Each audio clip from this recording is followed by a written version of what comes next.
Hello and welcome back to another OMNIHEROES video. Sorry about that, been talking too much today. In this video we are not going to be reviewing Arcane Dorabella at 15 stars. No, instead what we are going to do is have a look at the Arcanist. Now this for me personally I think is the strongest PvP synergy this season. I don't think it's going to do anything at all in PvE. I don't think it's I really don't think it's viable in PvE. I think that actually it's garbage in PvE. But it is what it is. We'll do some testing and we'll check it out. So just before I do jump in, what I will do is just run through exactly what it does, because it can be slightly confusing. So if we have a look here, when an allied hero takes fatal damage, they have a 20, 33 or 100% chance to survive with 20% HP. This effect can be triggered up to 2 times per battle. Now this is slightly confusing. And the reason for that is because it doesn't actually let them survive. If it let them survive, it would work very similar to how Victoria works. So Victoria with her passive, let me just find where she is. So in her rune passive, or not her rune passive, sorry, in her normal Oath Force passive, here we go. When taking fatal damage, Victoria restores 10% max HP, gains invincibility for 1 round, and purifies all debuffs. Very similar wording, but not the same wording. And what I mean by this is when the Arcanist takes fatal damage, they die. They do go down. And any death triggers, specifically any death triggers, do proc. Now, what does that mean for units in the Arcanist synergy? Well, there are 2 units that stand out specifically who benefit from this, in my opinion anyway. And the first one is Mavis. So Mavis, Queen of the Avengers, strongest Avenger confirmed. And what happens is when you get her up to 11 stars, she activates this synergy. No. This synergy. There we go. So last word. Upon death, Mavis deals 1 times the damage of her ultimate to all enemies. Now the ultimate does increase in power over the course of the battle with various different buffs, but what this means is that Mavis gets an additional 2 procs when this happens. So she does go down, and when she does go down, she has the chance to return as well. So Mavis will immediately revive and restore 20% of max HP upon death. This effect can be triggered up to 3 times per battle. This effectively is now increased to 5 times per battle. Plus, if you run in her in an Avengers team, then she'll get this buff once more as well. So up to 6 times per battle, Mavis can proc this in combination with Magatama. It's really, really powerful. In PvP specifically. In PvE, this has no effect. You don't want Mavis dying. You don't want any of your units dying in PvE. Not really. The other unit is a more recent unit, and it is Behemoth. So let me just change the skin here. This Behemoth right here, when she goes down, she does quite a bit. So, upon death, Behemoth summons a Behemoth Beast, inherits ×2 Behemoth max HP, which does not actively attack. When Behemoth is summoned, or when Behemoth Beast is summoned, it increases the entire team's max HP and attack by 1000%. Every 4 rounds, it stuns all enemies for 2 rounds. So as soon as she goes down, it will proc, and it will stun all enemies, and then it will redo that effect and stun them for even longer, so you get even more bang for your buck. But what's interesting about this is when she does take fatal damage and she does go down, with thanks to the Arcanist synergy, which is nowhere. There it is. When she does go down, when she takes fatal damage, she has a 100% chance, if you build the team correctly, 100% chance to survive with 20% HP, or at least she comes straight back. So she still procs the Behemoth Beast, which is a really interesting part of the kit for this season for her. So I'm going to jump into some PvE first. I'm just going to show off why it's kind of redundant, this effect. It can help you survive, but I mean, if your teams are dying in PvE, or your units are dying in PvE, it's more than likely that they will die again when they come back anyway. But let's jump in and let's see just how well these teams do. Okay, so built a couple of teams. These are the teams that I think are going to be potentially the strongest out of all of them. Let me just jump in a sec, change you.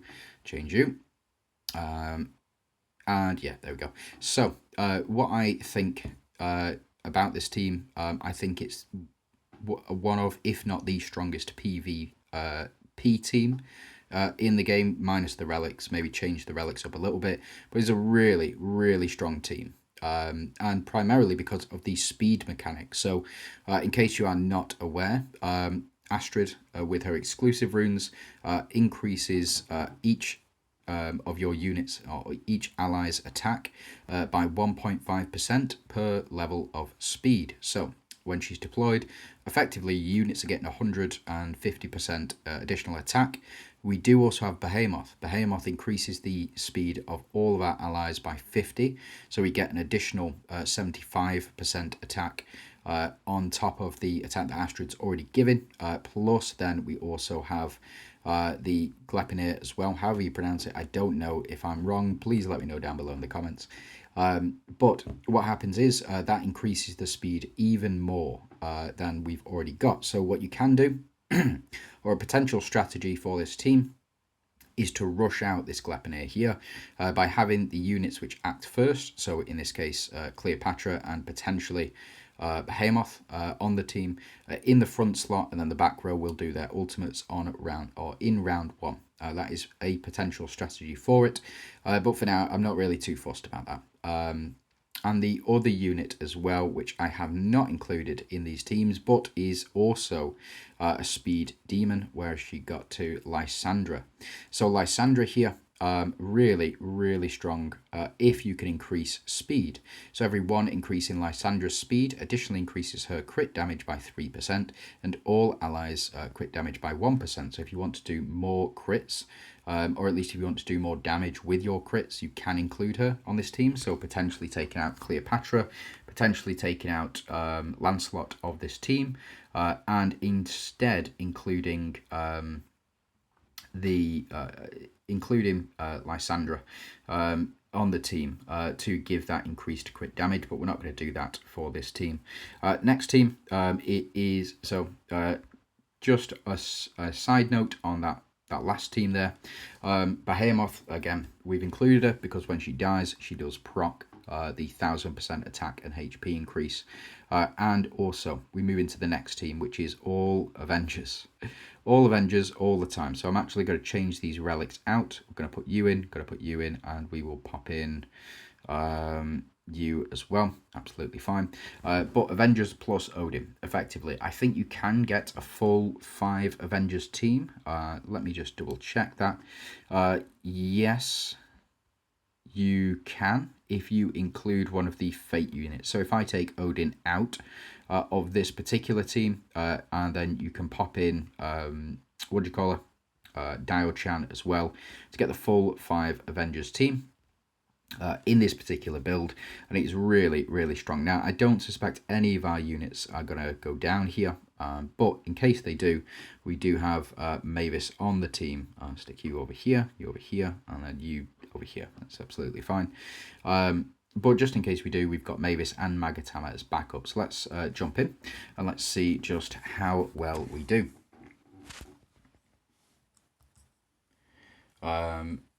Yeah, so we do have Cleo on this team. Again, you can take Cleo out for Wukong is also a very good addition. So changing Wukong around with Cleo and adding him into the back row so he applies burn every time he hits can be a very, very effective tool. But we do get Behemoth to proc here, taunting all enemies. Unfortunately, we can't taunt them in this particular mode. Because they do have the unstoppable effect added to them, and that is a permanent buff in Hell. So you won't be able to stun them, stun lock them, you won't be able to taunt them, do anything else like that. But we do apply all of this corrode, and we do apply all of this burn, so it can be very effective, but we've still yet to see any of the Arcanist triggers proc. It is a real pain sometimes, but we do get the burn mechanic in here as well.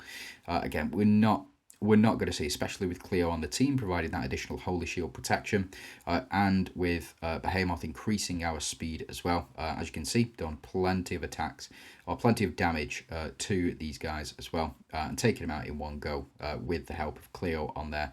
Very effective. But again, we did not see this proc. We didn't see the what do you call it? The Arcanist buff proc, just because it's, again, we're not aiming to die in PvE.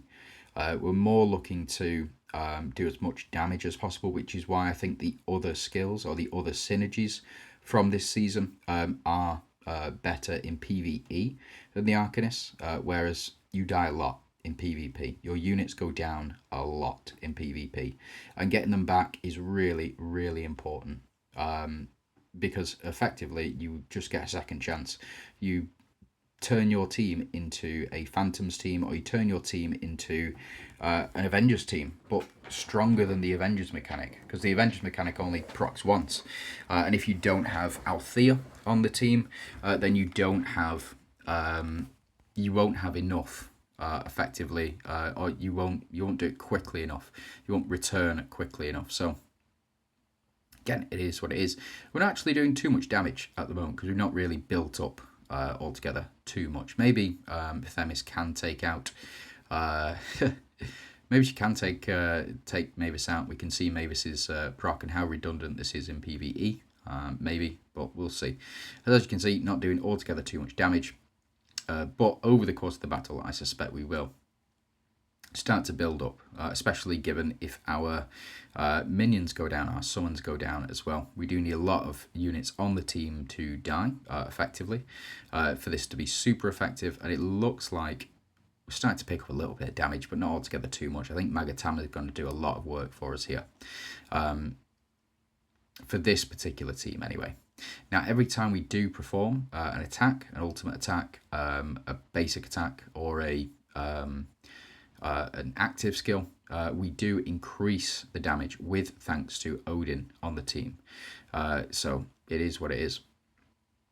And then we do get somebody to go down, and we do proc Magatama for the first time, but that's just on our just on our summoned minions, and we get him back right away. So we are starting to do significantly more damage now with Ra, and we have built up now with thanks to Wing Zhong. But again, it's just, for me, it's just not a super viable strategy in PvE. It just isn't. It doesn't do what it needs to do in order for us to proc that properly, or take full advantage of it, should I say. And we're up to the final bit of the fight here now. So we do take out, yeah, that's it, there we go. So we take out all of the enemy units, and absolutely spot on. That is not a win screen you see very often, Arkdina, but she has become very important this season. So just something to keep in mind. Right, let's jump into some PvP now. Okay, so we've built a couple of teams here. Got to go up against the same teams as I've been going through. Well, with the previous videos, so with the Ascensionists and with the Sovereigns as well. So just to make sure that we've we've got consistent team to go against, and just make sure that I'm not chatting shit, basically. So again, very strong opposition. Let's jump in and let's see just how well this team does, and then potentially we can see this Arcanist synergy in action. Now, we have been seeing it in action throughout the previous videos as well.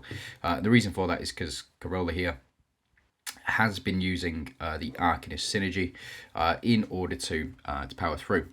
So it looks like we've been taunted, they've been taunted, everybody gets taunted, of course.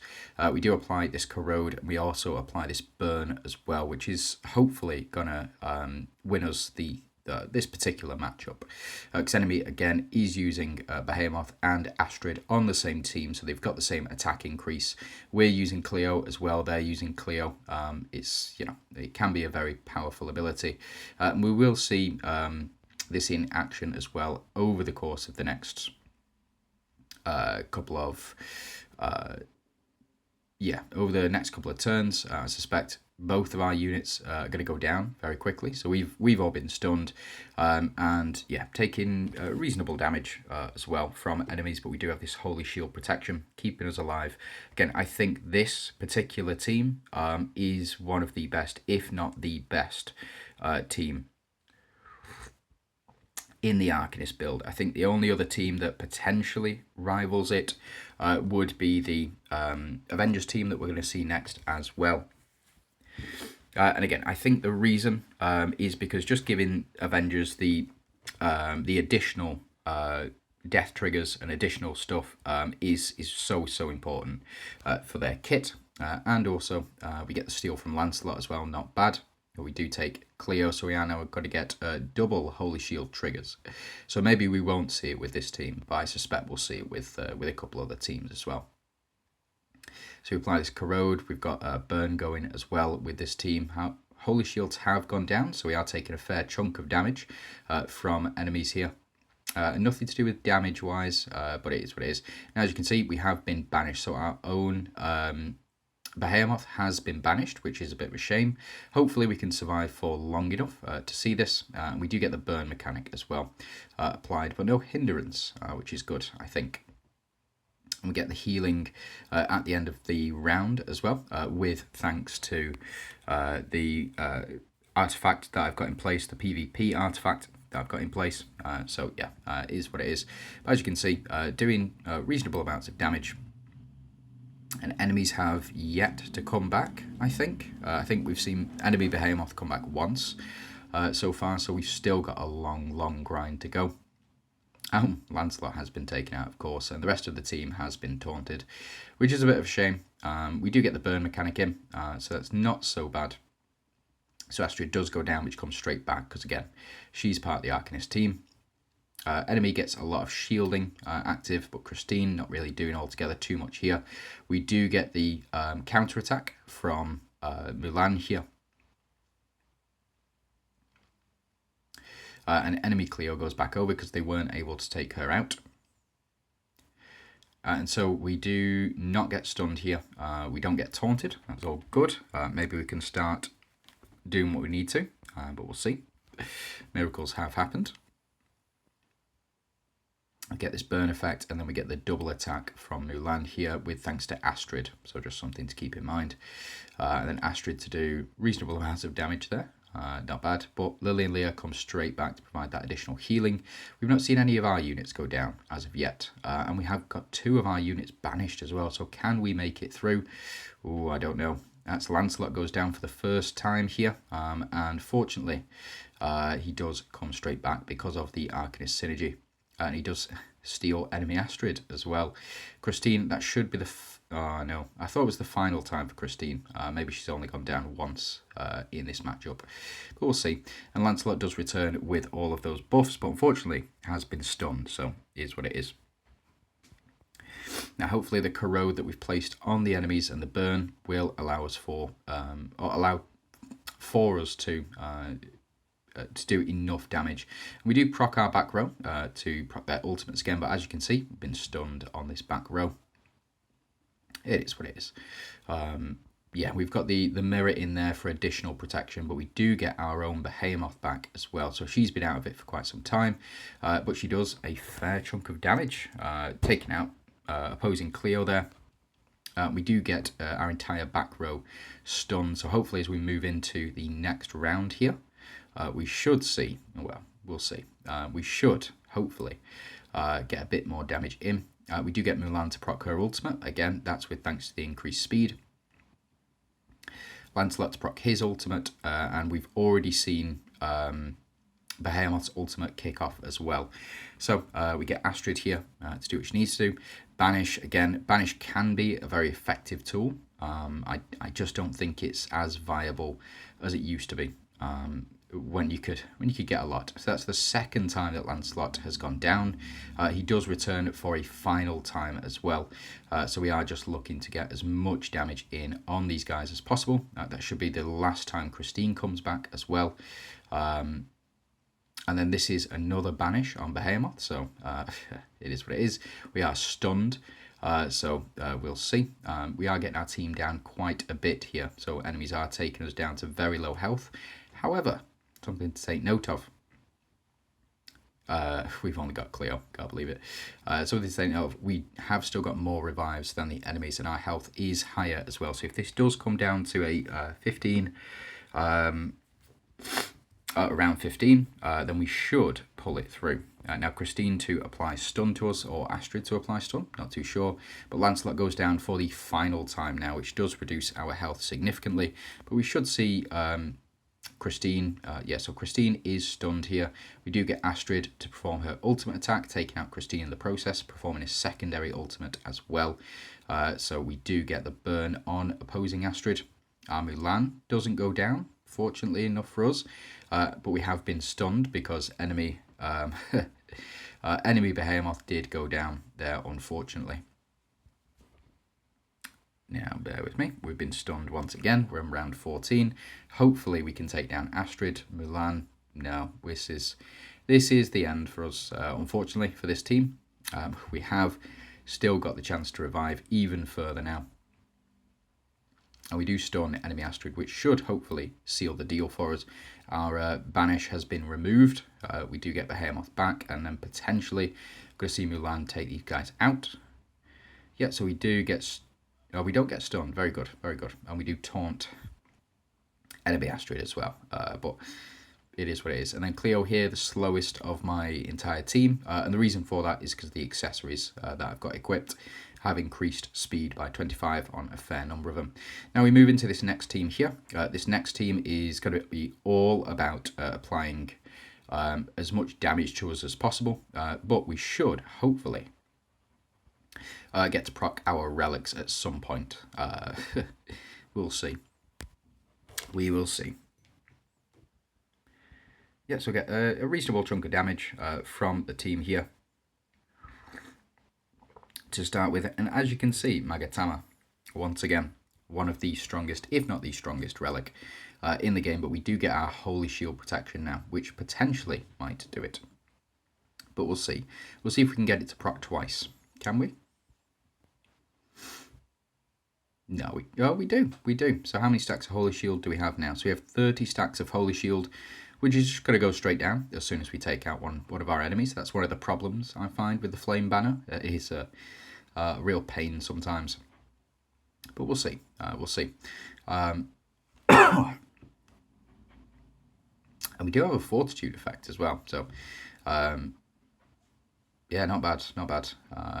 Gaining some HP here.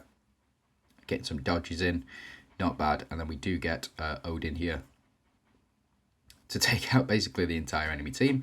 We'll take that. We'll take that. All in one go as well. So our team just got taken down all in one go as well. Of course, of course. It is what it is. Like this is just how these types of games go. We can see the viability for it though. So we do take out. Yeah, and it's just back and forth, back and forth. Fortunately, Arcdina still pops up, and that was a big miss from our enemy Arcdina. But I think she's going down now as well. And yeah, we did manage to dodge that. Do we dodge this one? Oof, we don't. But we win. How silly. How silly. Now, this is a team that is just... ramble shambles. We are going up against Narissa, but we do have the capacity to revive at least twice with each of these units. So we'll see. We'll see. We do proc Wukong here, who does take down all these shields. Sorry if you can hear my kids in the background. They've just got back from their swimming lessons, of course. And then enemy does have, same tactic as us last time as well. So, we'll see. We'll see.